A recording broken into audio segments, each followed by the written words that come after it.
The sitting is open. Se inicia la vista oral. The court meets today La Corte se reúne hoy en base al artículo 58 del Estatuto para dictar su fallo en el contencioso referente a obligación de negociación de acceso al acceso pacífico. Bolivia contra Chile. Quisiera dar la bienvenida a los representantes de los gobiernos de Chile y de Bolivia que están en la gran sala de justicia hoy aquí, y en particular constato la presencia de Su Excelencia el presidente Evo Morales Ayma del Estado Plurinacional de Bolivia, y también constato la presencia de los agentes consejeros y abogados de ambas partes. De acuerdo con la práctica habitual, no voy a leer los párrafos preliminares del fallo que reflejan los elementos principales en la cronología procesal de la causa y reproducen los alegatos de las partes. También voy a omitir o resumir algunos de los otros apartados del fallo. Por lo tanto, comenzaré la lectura del fallo en el apartado 17. El texto completo, por supuesto, estará disponible al final de la vista oral. Debido a la importancia histórica del contexto histórico de este contencioso, la Corte comienza sus consideraciones recordando de forma cronológica algunos acontecimientos que han caracterizado la relación entre Bolivia y Chile.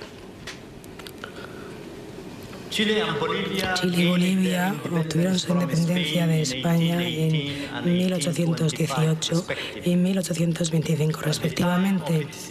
En el momento de su independencia, Bolivia contaba con un litoral de más de 400 kilómetros a lo largo del Océano Pacífico. El 10 de agosto de 1866, Chile y Bolivia firmaron el Tratado de Límites entre Bolivia y Chile, que establecía la línea de demarcación entre los dos estados, y se separaron así sus territorios en la costa del Pacífico. La demarcación fue confirmada por el Tratado de Límites del 6 de agosto de 1864. El 5 de abril de 1869, Chile declaró la guerra a Perú y a Bolivia. Durante esta guerra, que se dio a llamar la Guerra del Pacífico, Chile ocupó el territorio del litoral de Bolivia. Bolivia y Chile pusieron fin a sus hostilidades con la firma del Pacto de Tregua del 4 de abril de 1864 en Valparaíso, Chile. Según las cláusulas del Pacto de Tregua, Chile, entre otras cosas, iba a seguir rigiendo la región costera de Bolivia. El Tratado de Paz entre Chile y Perú, firmado el 20 de octubre de 1883, también conocido como el Tratado de Ancón, puso fin formal a las hostilidades entre Chile y Perú. Según el artículo 2 del Tratado de Ancón, Perú cedía a Chile la provincia costera de Tarapacá. Además, según el artículo 3, Chile seguiría manteniendo el dominio de los territorios de las provincias de Tacna y Arica durante un periodo de 10 años, tras lo cual se celebraría un plebiscito para determinar definitivamente la soberanía sobre esos territorios. El 20 de octubre de 1904 se celebró el Tratado de Paz y Amistad entre Chile y Bolivia, y oficialmente fue ese tratado lo que hizo concluir la Guerra del Pacífico entre las dos partes. A este tratado lo llamaremos el Tratado de Paz de 1904. Tras la celebración de dicho tratado y a lo largo del último siglo, hubo una serie de eventos que han caracterizado las relaciones entre las partes, y la Corte pasa revista a estos acontecimientos examinando los intercambios más importantes que se celebraron entre las partes, así como las declaraciones que ambos han realizado. El día 10 de enero de 1920, el canciller de Bolivia y el ministro plenipotenciario de Chile en La Paz se reunieron para tratar, entre otras cosas, cuestiones relacionadas con el acceso de Bolivia al mar y documentaron esa serie de reuniones por escrito. Estas actas son llamadas por las partes acta protocolizada. El día 1 de noviembre de 1920, Bolivia escribió al secretario general de la Sociedad de Naciones con el objetivo de obtener una revisión del Tratado de Paz de 1904. La petición se consideró inadmisible por una comisión de juristas porque solamente las partes contratantes, los estados contratantes y no la Asamblea, tenían competencias para modificar tratados. En 1922 y 1923, en paralelo a sus intentos de revisión del Tratado de Paz de 1904, Bolivia siguió negociando directamente con Chile a fin de obtener un acceso soberano al Océano Pacífico.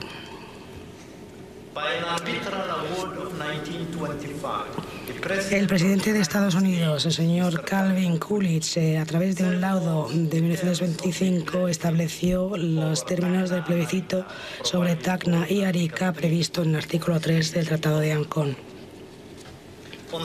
El 30 de noviembre de 1926, el secretario de Estado de los Estados Unidos de América, el señor Frank Kellogg,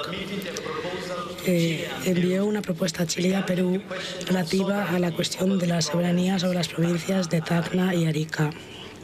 Según la propuesta, Chile y Perú cederían a Bolivia a perpetuidad todo derecho, título e interés que cualquiera de los dos tuviera en las provincias de Tacna y Arica, a reserva de las debidas garantías de protección y preservación sin discriminación de los derechos personales y de propiedad de todos los habitantes de las provincias, independientemente de su nacionalidad. Bolivia manifestó su aceptación completa de la propuesta de Kellogg, mientras que Chile, en un memorándum con fecha del 4 de diciembre de 1926, conocido como Memorándum Mate, expresó sus reservas. Debido a dificultades que surgieron en la ejecución del laudo de 1925 entre Chile y Perú, relativos a los términos del plebiscito sobre Tacna y Arica, establecido por el artículo 3 del Tratado de Ancón, Chile y Perú acordaron resolver la cuestión de la soberanía sobre Tacna y Arica a través de un tratado y no celebrar un plebiscito. El 3 de junio de 1929, Chile y Perú celebraron el Tratado de Lima, según el cual acordaron que la soberanía sobre el territorio de Tacna pertenecía a Perú y que la soberanía sobre Arica pertenecía a Chile. En cuanto a los años 50, la Corte recuerda que en una nota fechada 1 de junio de 1950, el embajador de Bolivia en Chile hizo una propuesta formal al canciller de Chile de iniciar negociaciones relativas al acceso soberano de Bolivia al Océano Pacífico. En una nota del 20 de junio de 1950, el canciller de Chile respondió que su gobierno aceptaba dicha propuesta de ingresar formalmente en negociaciones. Las negociaciones entre Chile y Bolivia no progresaron en los años subsiguientes. También recuerda la Corte, en cuanto a los acontecimientos de los años 60, que el 10 de julio de 1961, el embajador de Chile en Bolivia, el señor Manuel Truco, entregó al canciller de Bolivia un memorándum que había dirigido anteriormente al canciller de Chile, conocido como el Memorándum Truco. y resaltaba que Chile está llano a entrar formalmente en una negociación directa destinada a buscar la fórmula que pueda hacer posible dar a Bolivia una salida propia y soberana al Océano Pacífico y a Chile obtener las compensaciones que no tengan carácter territorial. Como respuesta a este memorándum, el canciller de Bolivia, el 9 de febrero de 1962, expresó su aceptación plena de iniciar negociaciones lo más pronto posible. Posteriormente surgió un desacuerdo en cuanto a si el memorándum truco constituía un compromiso vinculante. Otro evento importante que tuvo lugar a mediados de los 70 fue el proceso de Charaña. El 8 de febrero de 1975 se firmó una declaración conjunta en Charaña, la firmaron los presidentes de Bolivia y Chile. Se conoce como la Declaración de Charaña, en la cual resolvieron continuar el diálogo a diversos niveles para buscar fórmulas de solución a los asuntos vitales que ambos países confrontaban, como el relativo a la situación de mediterraneidad que afectaba a Bolivia. Sin embargo, surgieron dificultades en cuanto a las condiciones de intercambio de territorio. Y por lo tanto, el día 17 de marzo de 1978, Bolivia informó a Chile de que suspendía las relaciones diplomáticas entre los dos países. La Corte recuerda también lo que se conoce como el enfoque fresco entre las partes relativo a sus relaciones bilaterales. El nuevo enfoque se refiere a negociaciones entre Bolivia y Chile que iniciaron las partes después de las elecciones presidenciales en Bolivia en julio de 1985. Esta negociación fue suspendida el día 17 de junio de 1987. La Corte concluye su revisión de los acontecimientos que han surgido en las relaciones entre las partes, examinando los eventos que ocurrieron en los años 90 y a principios de los años 2000. En 1995, las partes reanudaron sus debates y el 22 de febrero del 2000, los cancilleres de ambos países emitieron un comunicado conjunto, la Declaración de Algarve, previendo una agenda de trabajo para las relaciones bilaterales. El 17 de julio del 2006, los viceministros para Asuntos Exteriores de Bolivia y Chile anunciaron públicamente una agenda de 13 puntos que incluía todos los temas relevantes para la relación bilateral entre las partes, incluyendo el punto 6, que lleva el título La cuestión marítima. Las negociaciones entre las partes prosiguieron en los años subsiguientes, pero llegaron a su fin en el año 2011 debido a posiciones divergentes entre ambos.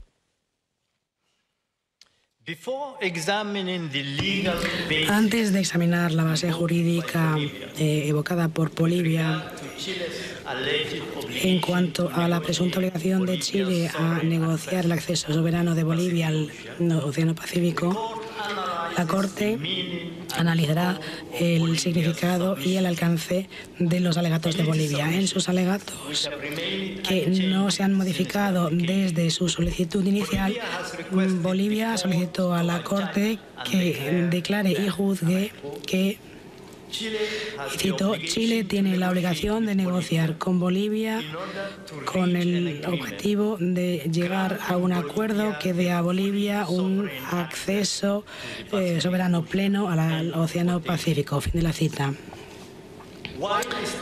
Los estados son libres de recurrir a la negociación o abandonarla, pero también pueden comprometerse a una obligación de negociación. Y en este caso los Estados deben, según el derecho internacional, iniciar las negociaciones y proseguir dichas negociaciones de buena fe. Como recuerda la Corte, los Estados, cito, están bajo obligación de comportarse de forma que las negociaciones tengan sentido, cosa que no se da si una de las partes insiste en mantener su propia posición sin estudiar la posibilidad de ninguna modificación. Fin de la cita. Cada uno tiene que tener en cuenta de manera razonable los intereses de la otra parte.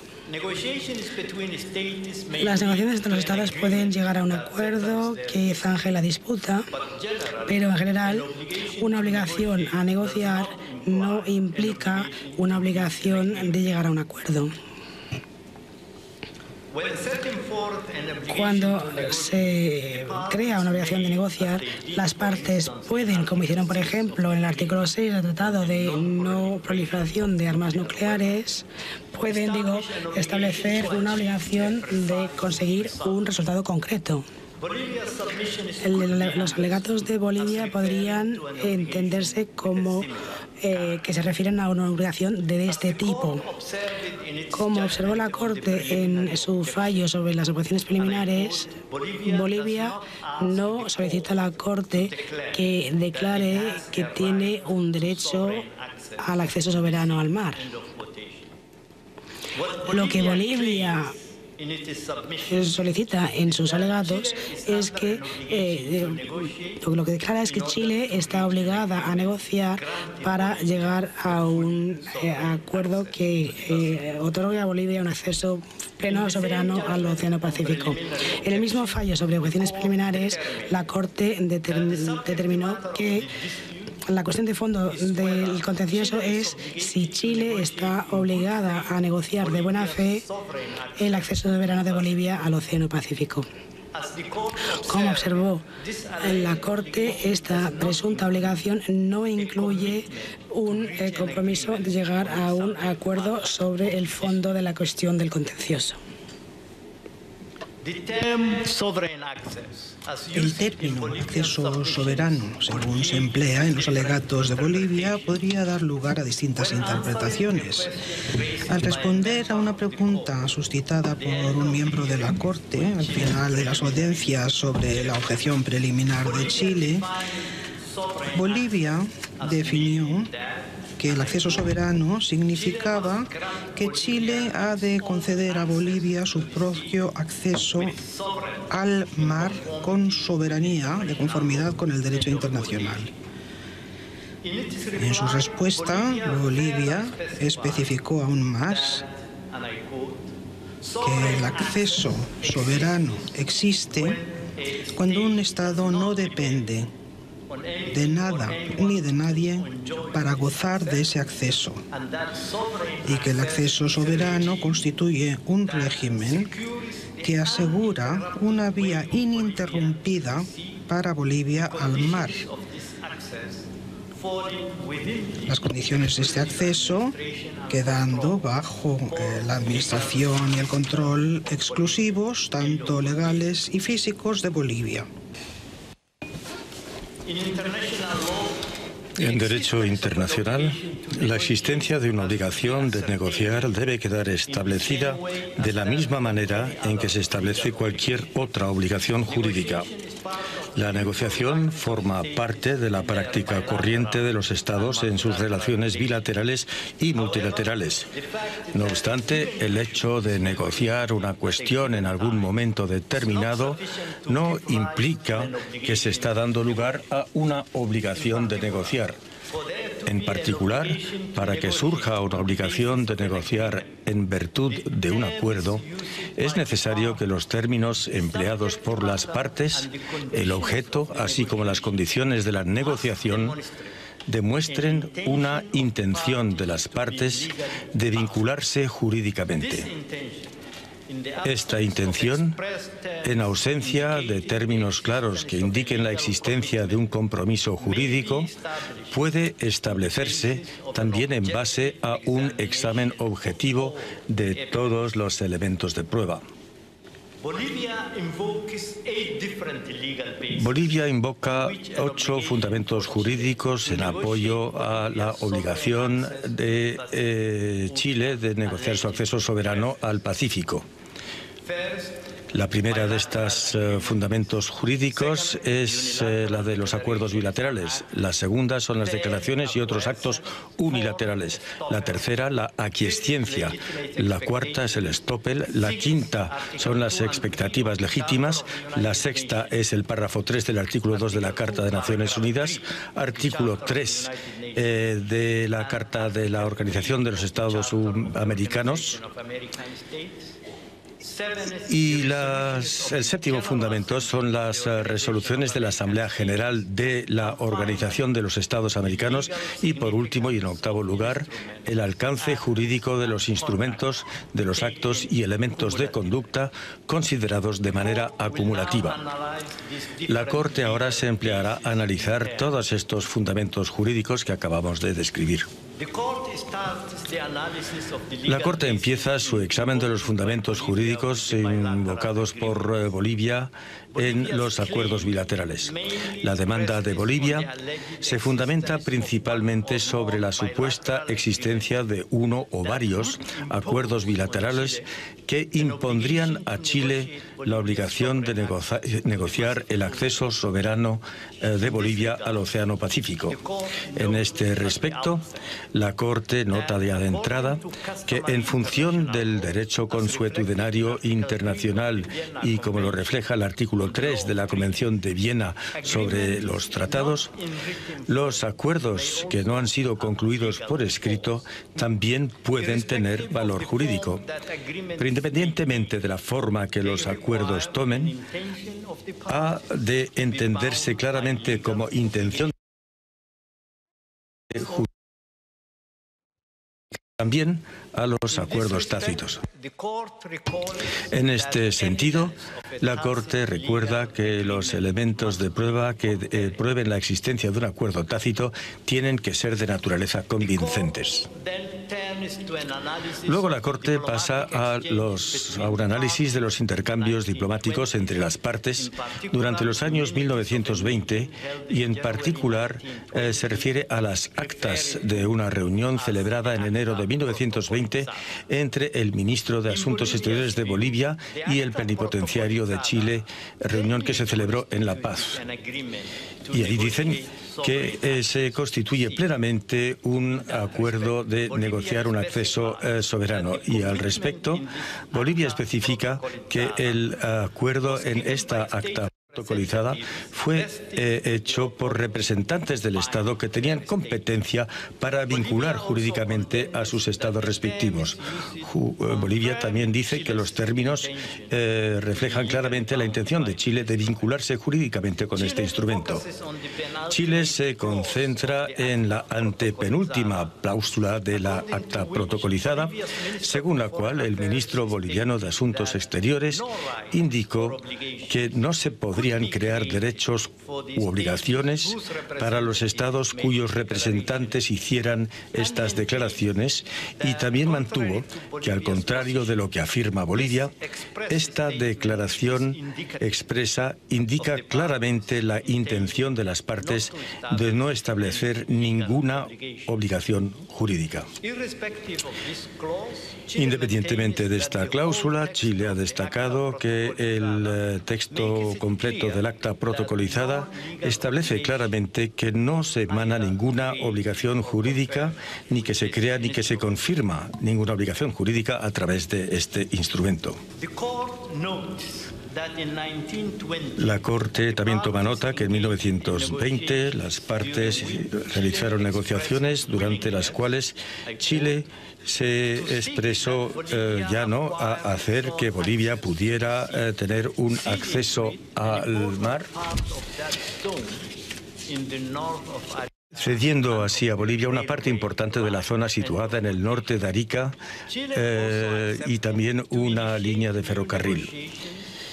Chile aceptó iniciar nuevas negociaciones dirigidas a satisfacer la aspiración del país amigo, pero sujeto a la victoria de Chile en el plebiscito.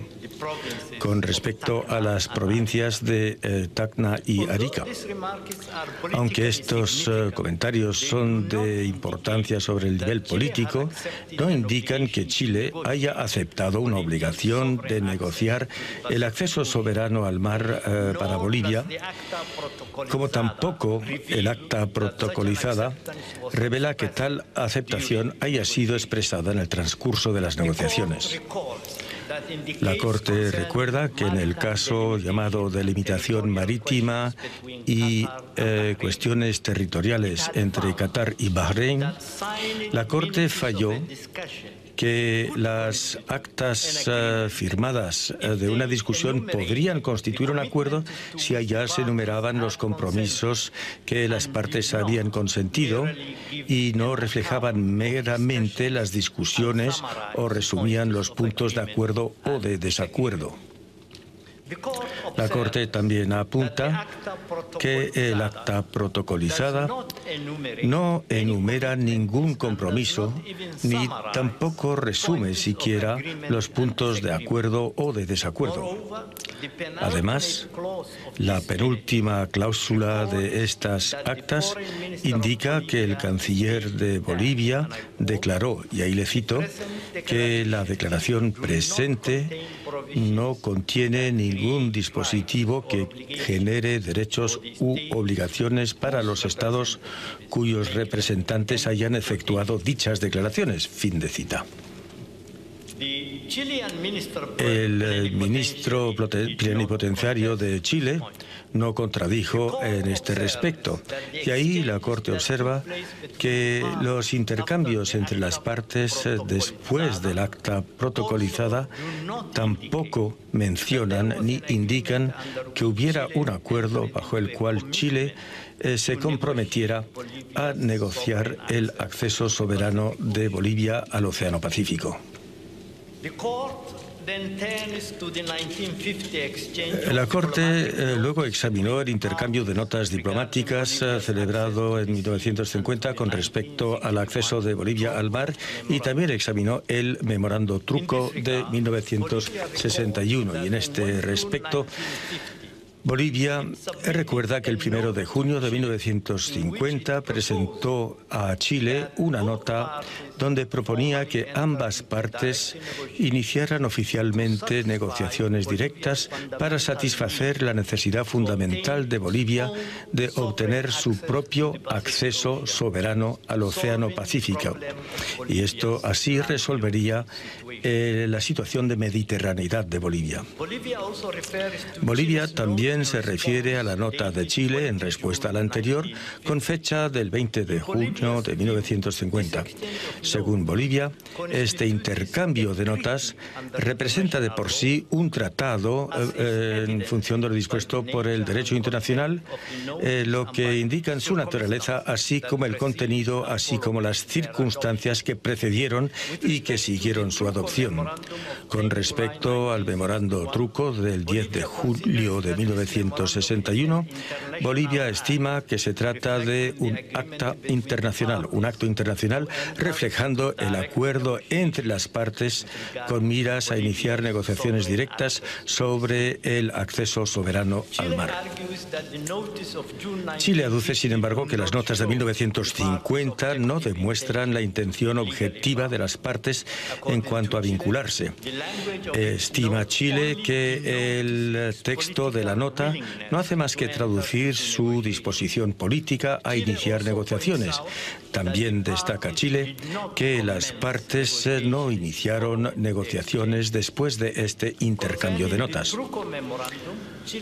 Con respecto al memorando truco, Chile afirma que se trata de un documento interno y no de una nota oficial y que los términos ahí empleados no reflejaban de ninguna manera una obligación jurídica. Con respecto al intercambio de notas de 1950, la Corte observa que bajo los artículos el artículo 2, párrafo 1 de la Convención de Viena, un tratado puede quedar plasmado en dos o más instrumentos conexos.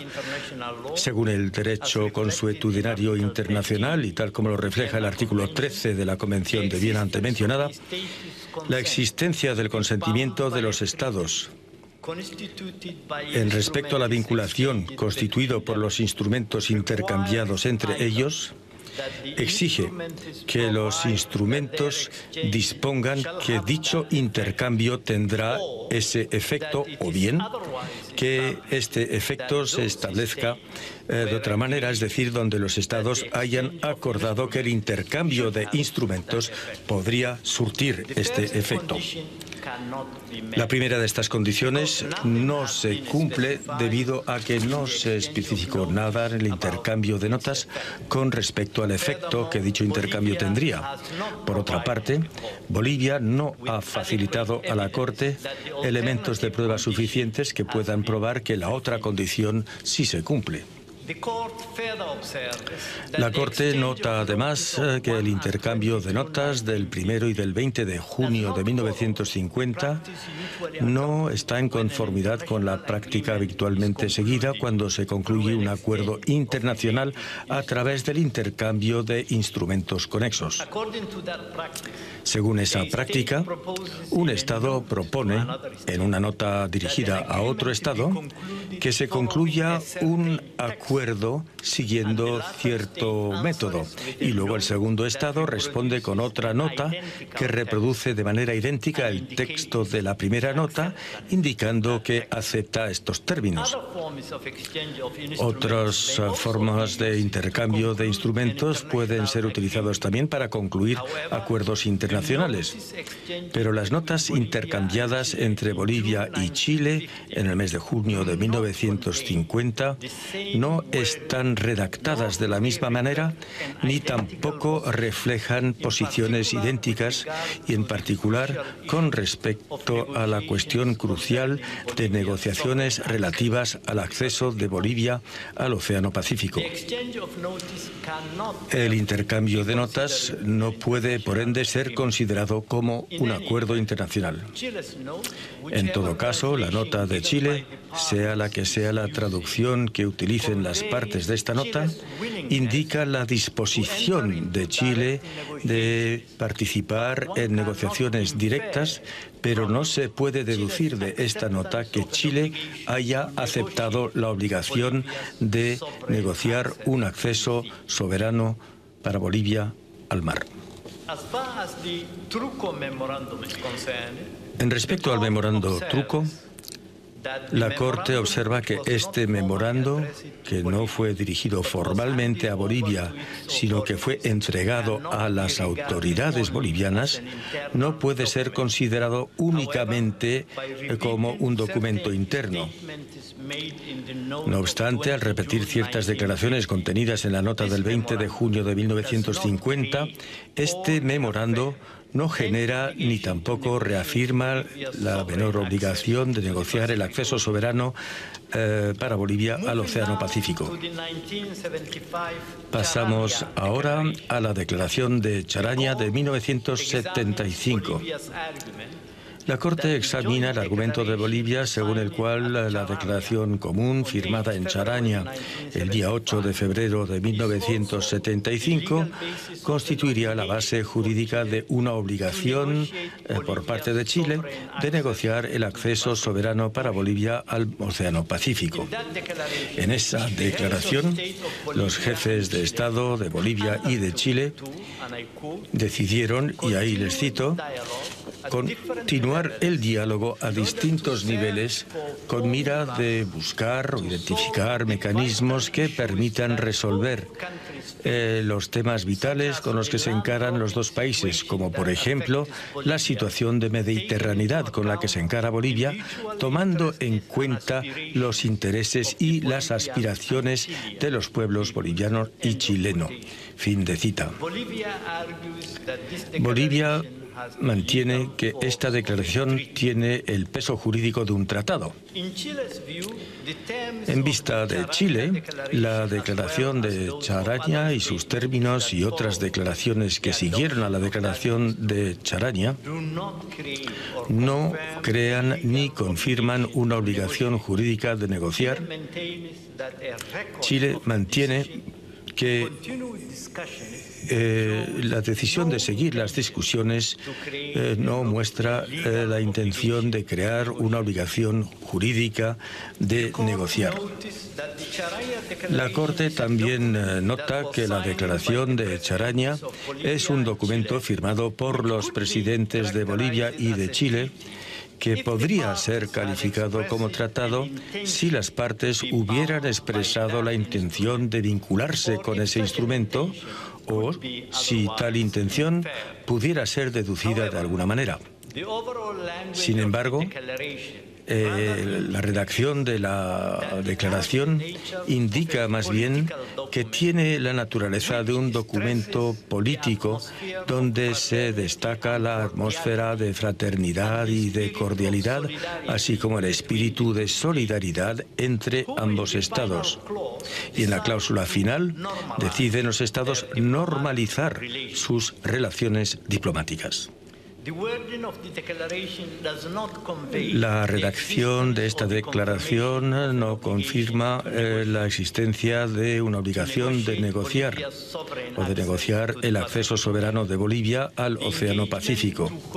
El compromiso de continuar el diálogo a distintos niveles para buscar mecanismos que permitan resolver los temas vitales con los que se encaran los dos países, como por ejemplo la mediterraneidad con la que se encara Bolivia, no constituye un compromiso político de negociar el acceso soberano de Bolivia al mar, que ni siquiera además se menciona específicamente.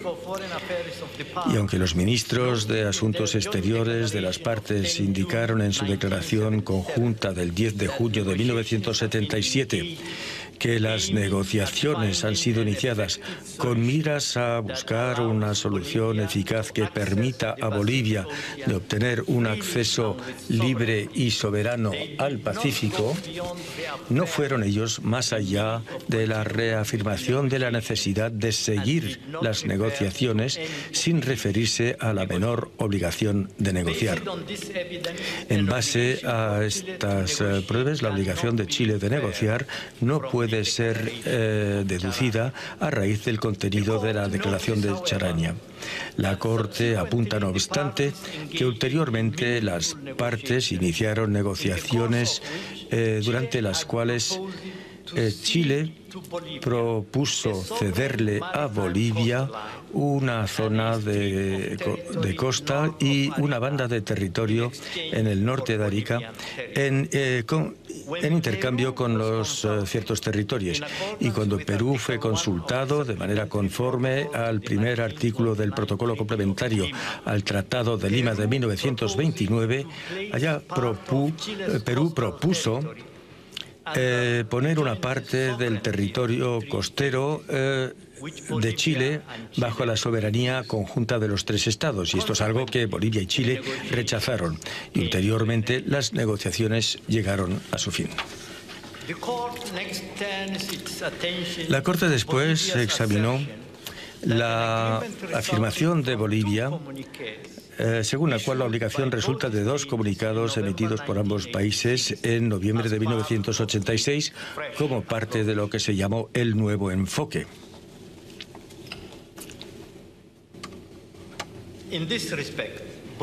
En este sentido,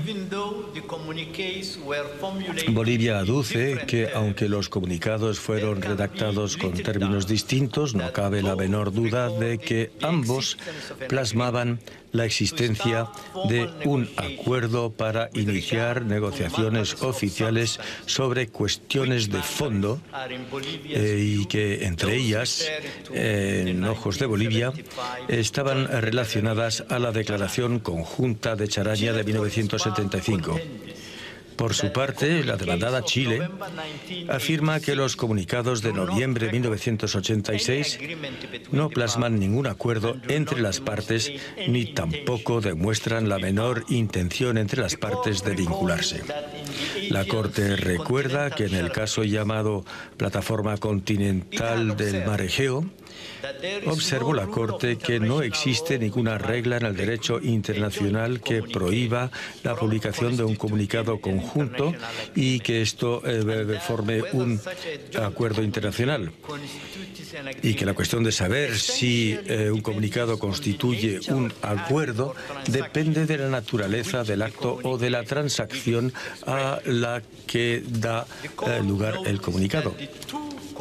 La Corte nota que los dos comunicados son instrumentos distintos y que la redacción que se emplea en ellos es distinta y que, además, ni uno ni otro de estos documentos incluye una referencia al acceso soberano de Bolivia al mar. Y en cualquier caso, la Corte no encuentra ninguno de los dos comunicados a los que se refiere, ni tampoco en la conducta de las partes, la menor indicación de que Chile haya aceptado una obligación de negociar sobre la cuestión del acceso soberano de Bolivia al Océano Pacífico. La Corte luego analiza la declaración conjunta del 22 de febrero del año 2000, publicada por los ministros de Asuntos Exteriores de los dos países, que también es conocida como la Declaración de Algarve.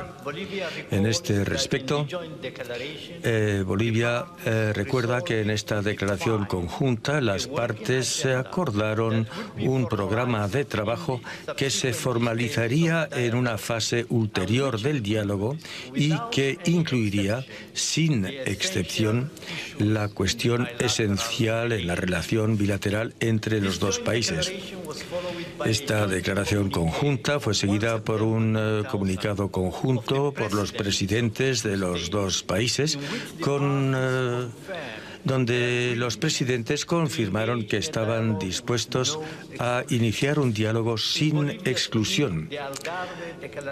En la percepción de Bolivia, la declaración de Algarve es la expresión de un acuerdo entre las partes, mientras que Chile aduce que la declaración de Algarve no deja pensar que las partes hubieran acordado de negociar.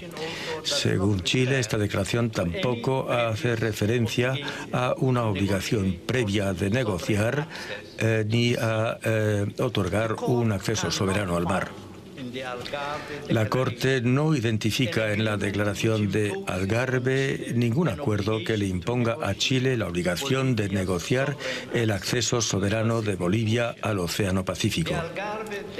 La declaración de Algarve, al igual que el comunicado conjunto del 1 de septiembre del año 2000, no hace más que indicar que las partes están dispuestas a iniciar un diálogo sin excepción para elaborar un programa de trabajo cuyo contenido quedaba por definir con miras a generar un clima de confianza entre las partes.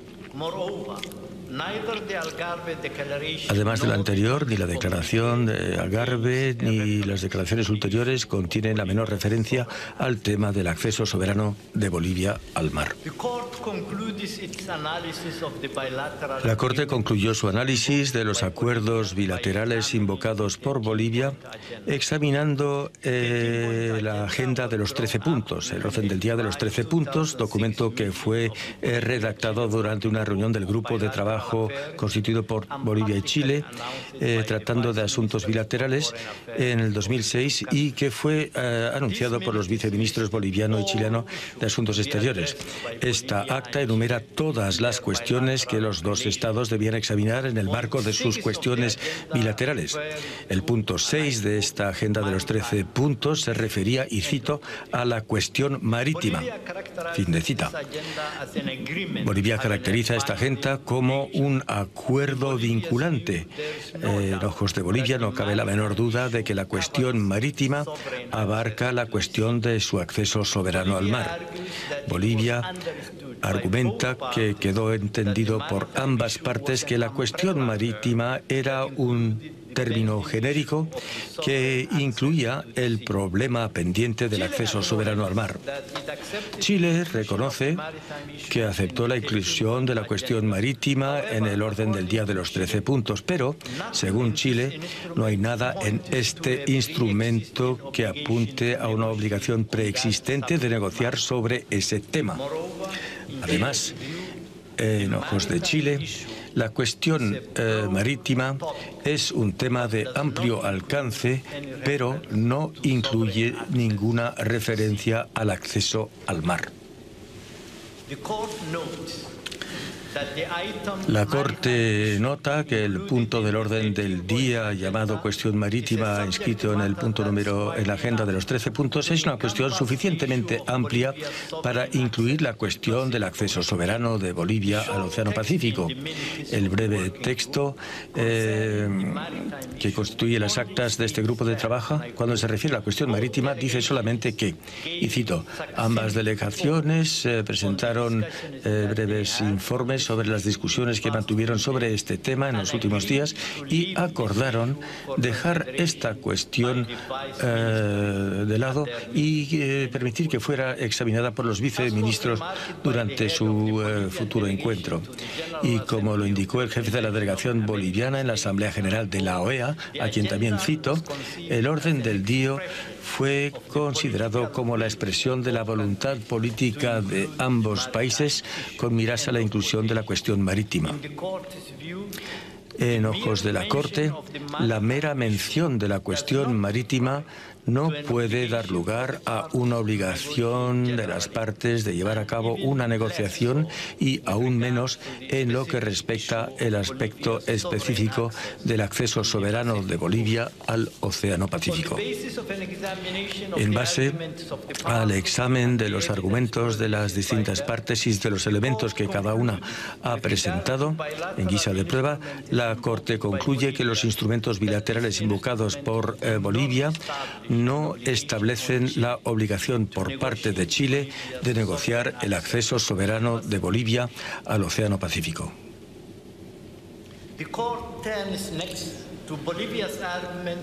Luego la Corte pasó a examinar el argumento según el cual la obligación de Chile de negociar el acceso soberano al Océano Pacífico está igualmente fundamentada en varias declaraciones y otros actos unilaterales por parte de Chile. Según la demandante, queda claramente establecido en el derecho internacional que las declaraciones escritas o verbales que emanen de representantes de los Estados y indiquen una clara intención de aceptar obligaciones con respecto a otro Estado, pueden generar efecto jurídico sin que esto requiera un compromiso recíproco por parte del otro Estado. Bolivia identifica un número de declaraciones y otros actos unilaterales de Chile que, considerados individualmente o considerados como conjunto, darían lugar, en percepción de Bolivia, a una obligación jurídica por parte de Chile de negociar su acceso soberano al Océano Pacífico. Chile concuerda con Bolivia que las declaraciones unilaterales sí pueden engendrar obligaciones jurídicas, si tales declaraciones demuestran claramente la intención por parte del autor de esas declaraciones de que éstas sean vinculantes. Sin embargo, la carga de la prueba para probar la existencia de una obligación vinculante basada en una declaración unilateral es una carga muy dura de cumplir. La declaración tiene que ser clara y precisa y las circunstancias en torno a la declaración y las reacciones ulteriores tienen que ser tomadas en cuenta también. La Corte recuerda que ha expuesto en los siguientes términos los criterios que se han de aplicar para decidir si la declaración de un Estado entraña obligaciones jurídicas, y cito: se reconoce que las declaraciones manifestadas en calidad de actos unilaterales relativos a situaciones legales o fácticas pueden tener como efecto la creación de obligaciones jurídicas. Las declaraciones de esta índole podrían, y a menudo son, muy específicas. Cuando es intención del Estado que efectúa la declaración quedar vinculado a tenor de sus términos, esa intención confiere a la declaración la naturaleza de compromiso legal. A partir de entonces, el Estado está obligado legalmente a seguir un curso de conducta coherente con la declaración. Un compromiso de esta índole, si de efectuarse públicamente con la intención de quedar vinculado, si bien no se hiciera dentro del contexto de unas negociaciones internacionales, sería vinculante. Fin de la cita. La Corte también declaró que para determinar el efecto jurídico de una declaración por una persona que representa al Estado, se ha de examinar su contenido, así como las circunstancias en las que se efectuó. La Corte señala que las declaraciones de Chile y otros actos unilaterales en los que se fundamenta Bolivia se manifiestan no en términos de la adquisición de una obligación jurídica, sino de voluntad de entablar negociaciones sobre la cuestión del acceso soberano por Bolivia al Océano Pacífico. Por ejemplo, Chile declaró que estaba dispuesto a procurar que Bolivia adquiriera su propia salida al mar y a prestar oído a cualquier propuesta de Bolivia cuyo propósito fuera resolver la condición de mediterraneidad. En otra ocasión, Chile declaró su inquebrantable propósito de estudiar, junto con ese país hermanado, dentro del marco de una negociación franca y amistosa, los obstáculos que limitan el desarrollo de Bolivia debido a su condición de mediterraneidad. La redacción de estos textos no sugiere que Chile haya adquirido la obligación legal de negociar el acceso soberano por Bolivia al Océano Pacífico.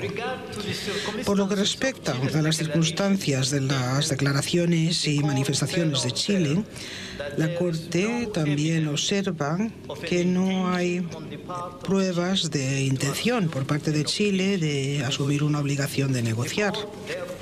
Por consiguiente, la Corte concluye que la obligación de negociar el acceso soberano de Bolivia al mar no puede fundarse en ninguno de los actos unilaterales de Chile a los que hace referencia Bolivia. Otra base jurídica a la que se refiere Bolivia para alegar la existencia de una obligación por parte de Chile para negociar el acceso soberano de Bolivia al mar es la acuescencia. En este contexto, Bolivia hace referencia a una declaración del 26 de octubre de 1979 en la que se hacía referencia a lo que consideraba el acuerdo en vigor sobre la negociación del acceso soberano al mar. Bolivia también se refiere a la declaración del 27 de noviembre de 1984 con ocasión de la firma de la Convención de las Naciones Unidas sobre el Derecho del Mar, en el que se hacía referencia a negociaciones relativas a la devolución del acceso soberano al mar. Según Bolivia, la acuescencia respecto de la obligación de negociar el acceso soberano al mar resulta del silencio de Chile y del hecho de que subsiguientemente entabló negociaciones con Bolivia. Chile argumenta que Bolivia no ha demostrado cómo, en el caso que nos ocupa, su obligación de negociar podía haber sido creada por la aquiescencia, ni tampoco ha indicado ni un silencio pertinente por parte de Chile, ni explicado cómo el silencio de Chile podría entenderse como un consentimiento tácito a la creación de una obligación jurídica. En opinión de Chile, el silencio de un Estado se ha de considerar a la luz de los contextos, los hechos contextuales y las circunstancias para que sea equivalente a un consentimiento. La Corte señala que Bolivia no ha identificado ninguna declaración que necesitara una respuesta o reacción por parte de Chile con el fin de evitar la creación de una obligación. En particular, la declaración por Bolivia al firmar el UNCLOS, que hacía referencia a las negociaciones sobre la devolución a Bolivia de su propia salida soberana al Océano Pacífico, no implicaba una alegación de existencia de obligación alguna por parte de Chile en este sentido. Por tanto, la aquiescencia no se puede considerar una base jurídica para la obligación de negociar el acceso soberano por Bolivia al mar. Bolivia también invoca el estope o impedimento como base jurídica adicional sobre la cual la obligación de Chile de negociar con Bolivia podría fundarse. Bolivia indica que para que el estope o impedimento se establezca ha de existir una declaración o afirmación por una parte a la otra y la confianza por esa otra parte en detrimento propio o del beneficio para la parte que hace la promesa en relación con el acceso soberano de Bolivia al mar. Según Bolivia,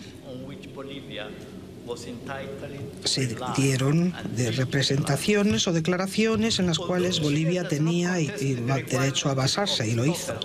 Si bien Chile no disputa los requisitos del impedimento a los que se refiere Bolivia, mantiene que es manifiesto que Chile no tenía intención alguna de crear una obligación legal de negociar. Además, Chile manifiesta que Bolivia no se basó en ninguna afirmación efectuada por Chile.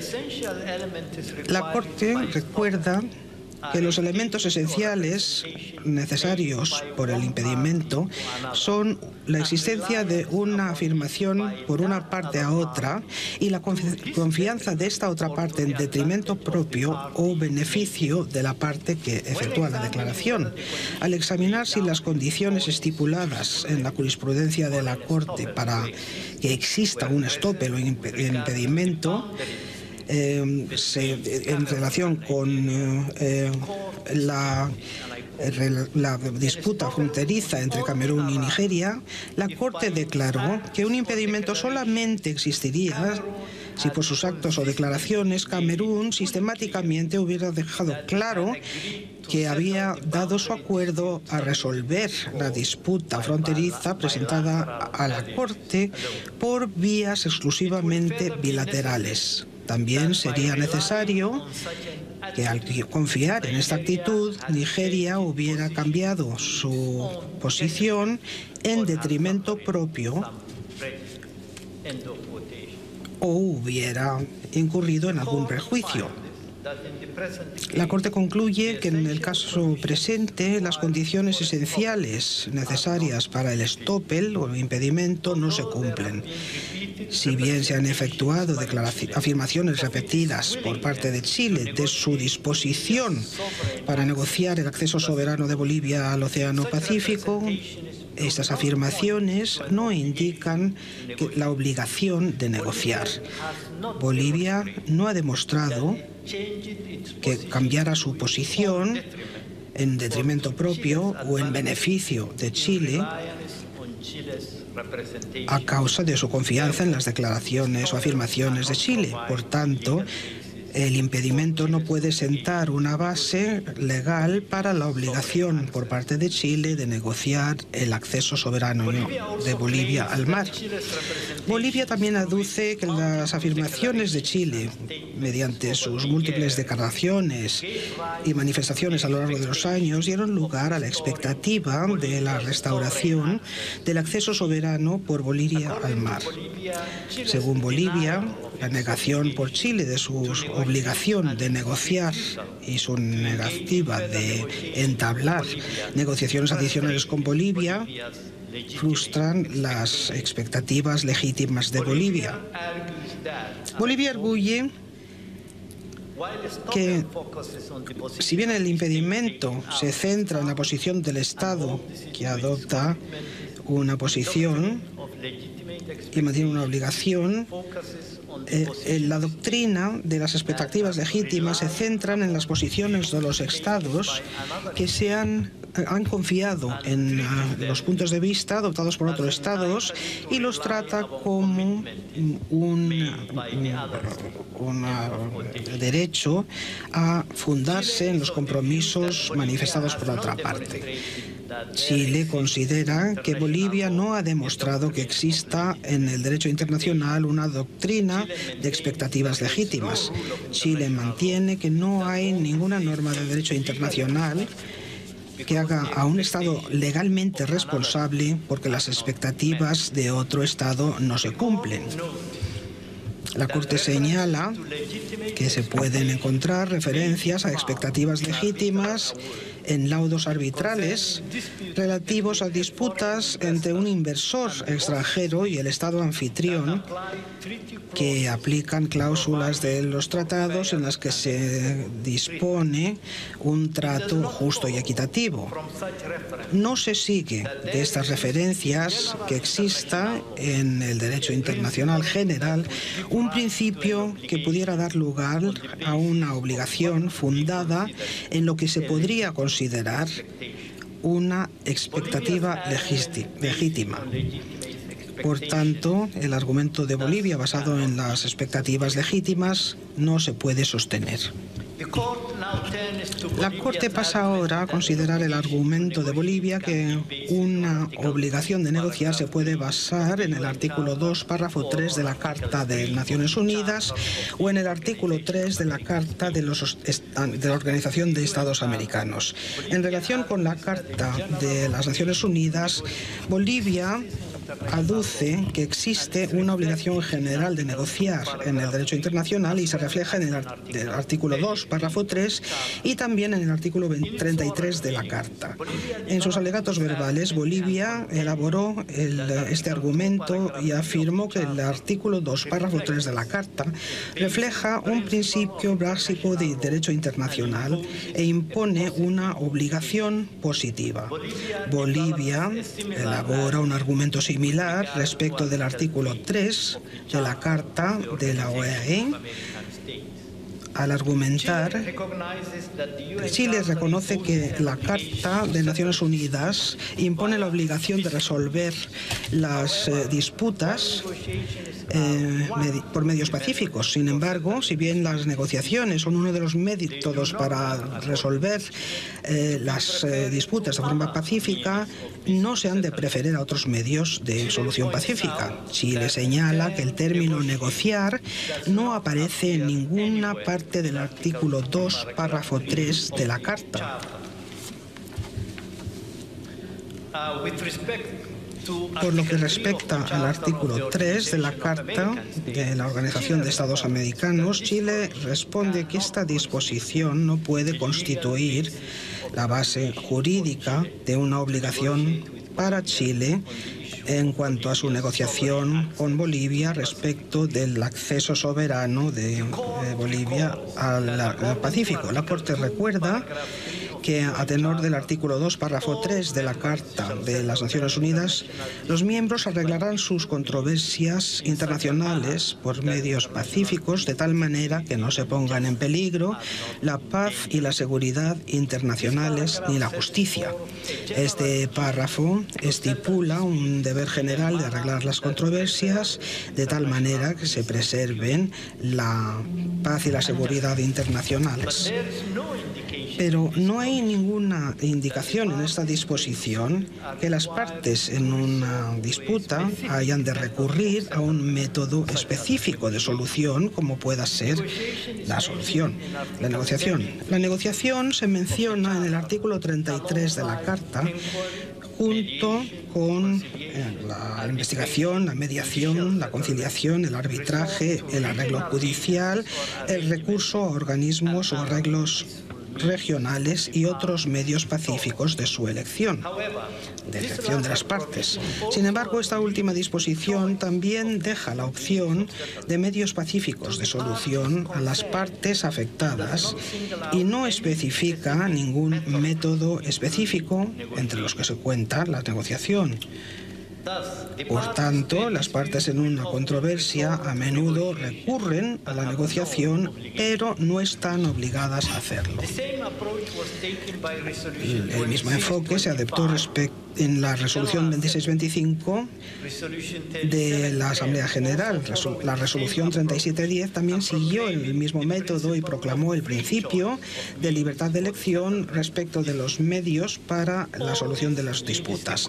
Todo esto lleva a la Corte a concluir que no hay ninguna obligación de negociar el acceso soberano por Bolivia al Océano Pacífico para Chile a tenor de las disposiciones de la Carta sobre la solución pacífica de los desacuerdos.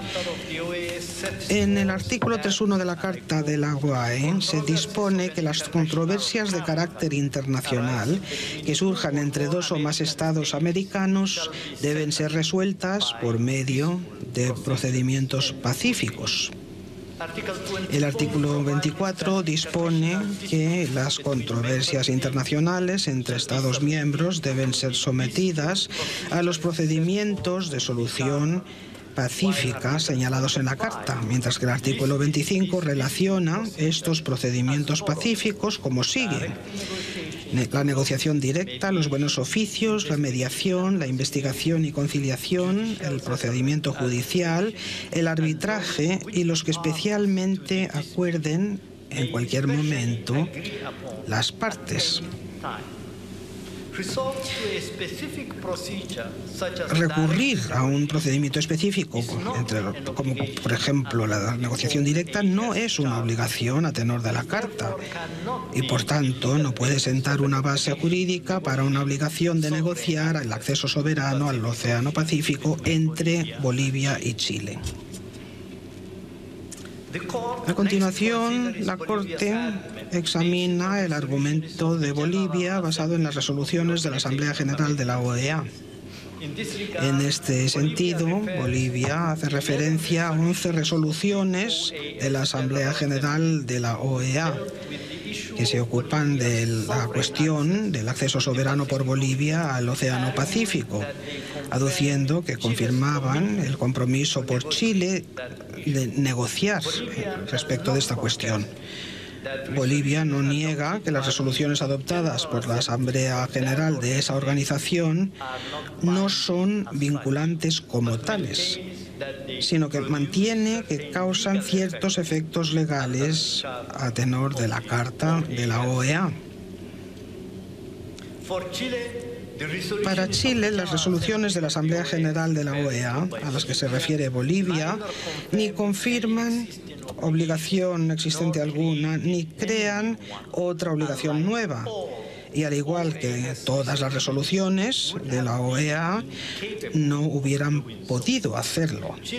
Chile declara que las resoluciones de la Asamblea General de la OEA en principio no son vinculantes y que la Asamblea General carece de competencia para imponer obligaciones legales a las partes. La Corte señala que ninguna de las resoluciones correspondientes indican que Chile tenga obligación alguna de negociar el acceso soberano por Bolivia al Océano Pacífico.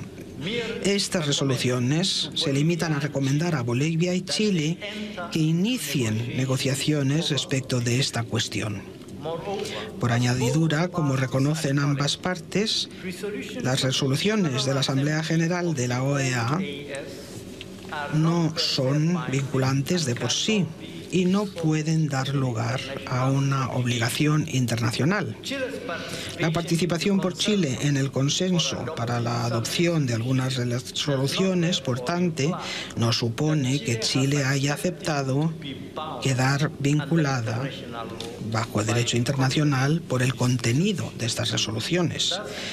Por consiguiente, la Corte no puede inferir, a partir del contenido de estas resoluciones, ni a partir de la posición de Chile respecto de su adopción, que Chile haya aceptado una obligación de negociar el acceso soberano por Bolivia al Océano Pacífico. Por último, Bolivia declaró que incluso si no existe ningún instrumento, acto o conducta de los cuales, si se toman individualmente, surja una obligación de negociar el acceso soberano de Bolivia al Pacífico, todos estos elementos, de forma acumulada, tienen un efecto decisorio para la existencia de esta obligación. En opinión de Bolivia, la continuidad histórica y el efecto acumulativo de estos elementos deberían tomarse en consideración. En contra del punto de vista de Bolivia, Chile mantiene que una acumulación de interacciones, ninguna de las cuales crearon o confirmaron una obligación legal, no crea esta obligación por acreción. Chile declara que si una serie de actos que se toman individualmente como incapaces de crear una obligación, lo mismo sucede si esos actos se toman de forma acumulativa. La Corte señala que el argumento de Bolivia, a efectos del efecto cumulativo de los actos sucesivos por Chile, se basa en un supuesto de que puede surgir una obligación por medio del efecto acumulativo de una serie de actos, incluso si no se basa en un fundamento jurídico específico. No obstante, habida cuenta de que el análisis de la Corte indica que la obligación de negociar el acceso soberano por Bolivia al Océano Pacífico no resulta de ninguna de las bases jurídicas individuales, la consideración cumulativa de las varias bases no puede añadir al resultado final. No es necesario que la Corte considere si existió continuidad en el intercambio entre las partes, ya que ese hecho de quedar demostrado en ningún caso establecería la existencia de una obligación de negociar el acceso soberano por Bolivia al Océano Pacífico. La Corte observa que Bolivia y Chile tienen una dilatada historia de diálogo, intercambios y negociaciones destinadas a identificar una solución apropiada a la mediterraneidad de Bolivia, tras la Guerra del Pacífico y el Tratado de Paz de 1904. La Corte, no obstante, no puede concluir basándose en el material presentado a ella, que Chile tenga obligación de negociar con Bolivia con el fin de llegar a un acuerdo por el que se conceda a Bolivia pleno acceso soberano al Océano Pacífico. Por consiguiente, la Corte no puede aceptar el resto de los alegatos finales presentados por Bolivia, que se basan en la existencia de esta obligación. En conclusión, la Corte manifiesta que no se ha de entender que su fallo impida a las partes la continuación de su diálogo y sus intercambios en un espíritu de buena vecindad para atender las cuestiones relacionadas con la mediterraneidad de Bolivia, cuya solución ambas han reconocido constituir una cuestión de interés mutuo. Con una buena voluntad por parte de ambas partes se pueden llevar a cabo unas negociaciones trascendentes. Ahora daré lectura al párrafo 177, la parte operativa de este fallo. Por todo lo que antecede,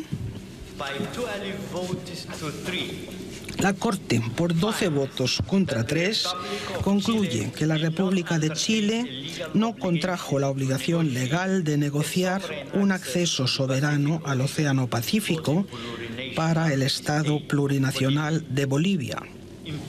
A favor, presidente Yusuf, vicepresidenta Shue, jueces Tomka, Abraham, Benuna, Cansado Trinidade, Donahue, Gaya, Sebutinde, Bandari, Gevorgian, juez ad hoc, Macré. En contra, jueces Robinson, Salam, juez ad hoc, Dodé. Por 12 votos contra 3, rechaza, por consiguiente, el resto de los alegatos finales presentados por el Estado plurinacional de Bolivia.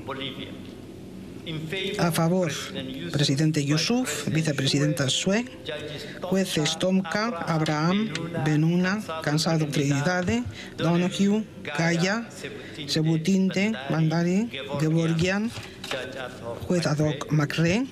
En contra, jueces Robinson, Salam, juez ad hoc Dodé.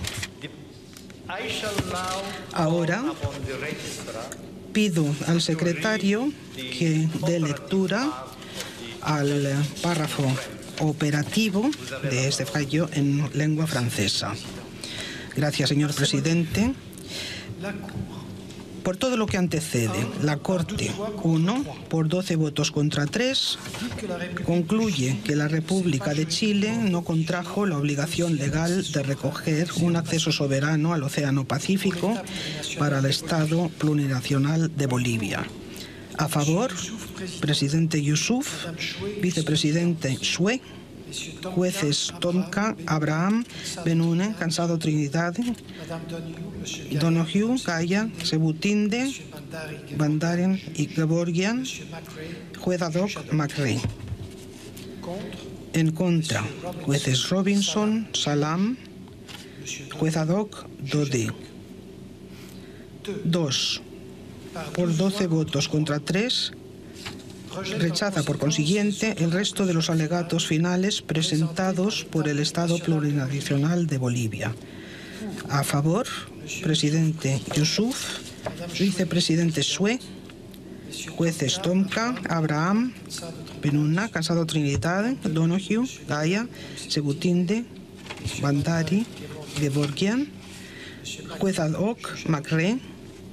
En contra, jueces Robinson, Salam, juez ad hoc Dodé. Doy las gracias al secretario, dice el presidente. Adjunto una declaración al fallo de la Corte. Los jueces Robinson y Salam adjuntan opiniones discrepantes al fallo de la Corte. El juez ad hoc Dodé adjunta una opinión discrepante al fallo de la Corte.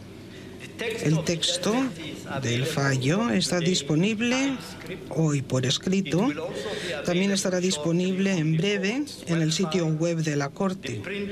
El texto impreso estará disponible en un futuro próximo. Habida cuenta de que la Corte no tiene más asuntos que tratar, declaro levantada la audiencia.